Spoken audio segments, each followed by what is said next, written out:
मित्रों नमस्कार, मैं are Yadav Hindi Guru channel में आपका स्वागत करता हूं। मित्रों, काफ़ी दिनों के बाद मैं आपसे मुखातिब हुआ हूं और फिर अभी आप देख रहे होंगे कि समीक्षा अधिकारी मेंस का जो डेट है वो डिक्लेयर हो चुका है। 22-23 दिसंबर को आपका पेपर है। तो उसमें जो मुख्य टॉपिक हैं जिसके बारे में मैंने बात पहले कर लिया है आपसे, तो कुछ ऐसे भी टॉपिक हैं जो नंबर गेन करने वाले होते हैं, जैसे शब्दावलियाँ वगैरह हैं। तो शब्दावलियों में आपको 100% नंबर मिल सकता है, 20 में 20 भी मिल सकता है। लेकिन आपके लिए ये ज़रूरी है कि कुछ शब्दावलियाँ ऐसी हैं कि जो रिपीट भी की जाती हैं, और कुछ आए हुए जो प्रश्न हैं उसको मैंने कलेक्ट किया है, तो उसको देख देख लीजिए आप। और स्पेलिंग मिस्टेक नहीं होना चाहिए। दूसरी चीज़, उसकी शुद्ध हिंदी लिखना है। और इसमें एक बात है कि हो सकता है कि कोई शब्द जैसे मान लीजिए लिख दिया गया है, तो उसका उसकी 2 इंग्लिश हो सकती है या 2 हिंदी हो सकती है, 2 या 2 से अधिक भी हो सकता है। तो जो आपको आता है, जितना आता है उतना लिखना है। तो जैसे मैंने लिखा है कि यहाँ पर एडमिनिस्ट्रेटिव, तो ये 2017 मेंस का आया हुआ प्रश्न है। तो जितने भी प्रश्न आए हुए हैं मैं कंटिन्यूअस डालता रहूँगा। अभी पेपर 22 दिसंबर को है, तो उसके पहले काफ़ी वीडियो जा चुके होंगे।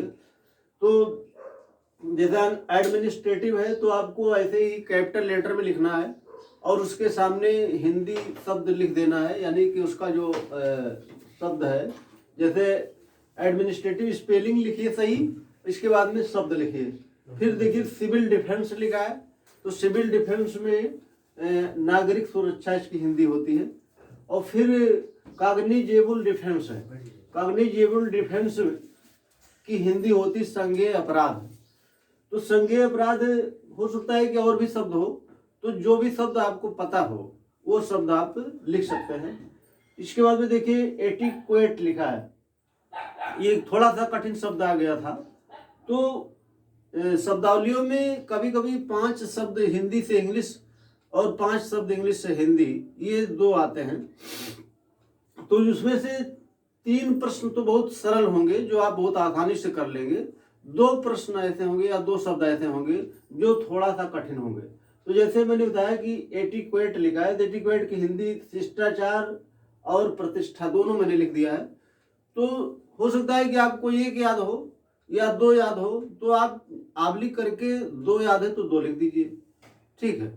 इसके बाद में grant in aid, grant in aid की हिंदी होती सहायता अनुदान। तो सहायता अनुदान का मतलब आप समझ रहे होंगे, क्या पता वो हिंदी पूछ ले आपसे अगले पेपर में। इसके बाद में ग्राहक, देखिए बहुत सरल प्रश्न पूछा था ये, कस्टमर होता है, आपको पता होगा। स्पेलिंग लेकिन ध्यान में रखना आपको, अगर स्पेलिंग आपने गलत किया है तो इसका मतलब है कि वो ये 0 नंबर देगा वो, ठीक।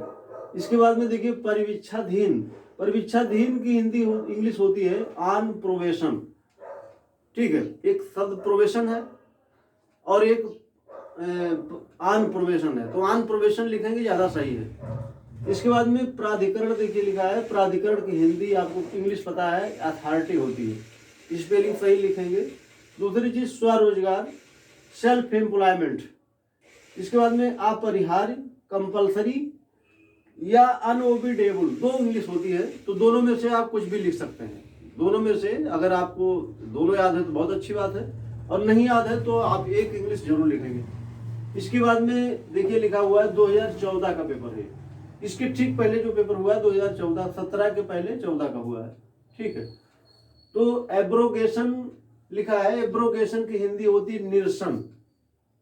इसके बाद में देखिए चार्ज शीट लिखा है, चार्ज शीट की हिंदी होती है आरोप पत्र। और एक्सप्लॉयटेशन, एक्सप्लॉयटेशन की 2 हिंदी या 3 हिंदी हो सकती है, जैसे शोषण या काम लेना, ये दोनों आप लिख सकते हैं। आप लिख करके लिख देंगे तो सही रहेगा। इसके बाद में फिर ग्रेडेशन है, ग्रेडेशन की हिंदी होती है श्रेणीकरण या वर्गीकरण। तो दोनों शब्द लिख देंगे, कोई दिक्कत नहीं, एक लिख दीजिए तब भी सही माना जाएगा।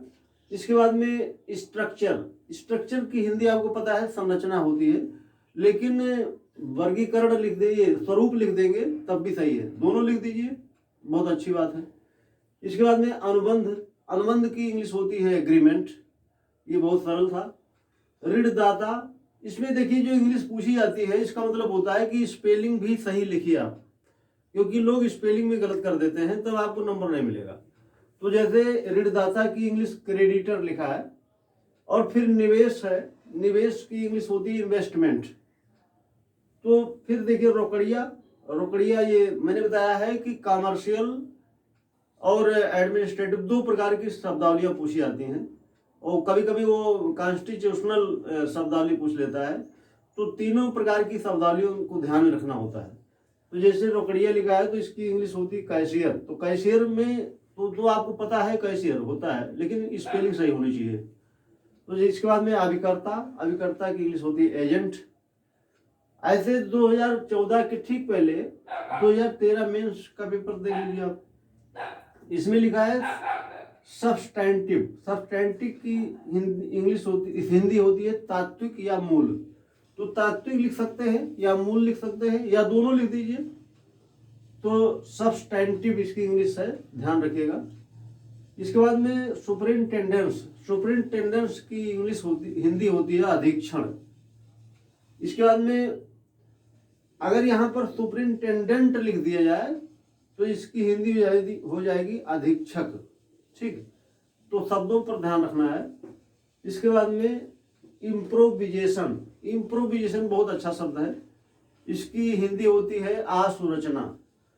तो शब्द और भी इसमें है, जितना भी होगा मैं आगे कराऊंगा, लेकिन आप इसको ऐसे ही जैसे मैंने बताया है ऐसे ही आप पढ़ने का प्रयास करेंगे, उसको लिख करके याद करेंगे तब याद हो पाएगा, ऐसे सामान्य रूप से तो याद नहीं होगा। तो आप इसको बराबर वीडियो पर बने रहेंगे, और इसके बाद में जो भी मैं वीडियो डालूंगा कंटिन्यूअस वीडियो जाता रहेगा, तो आप लाभ लेते रहेंगे।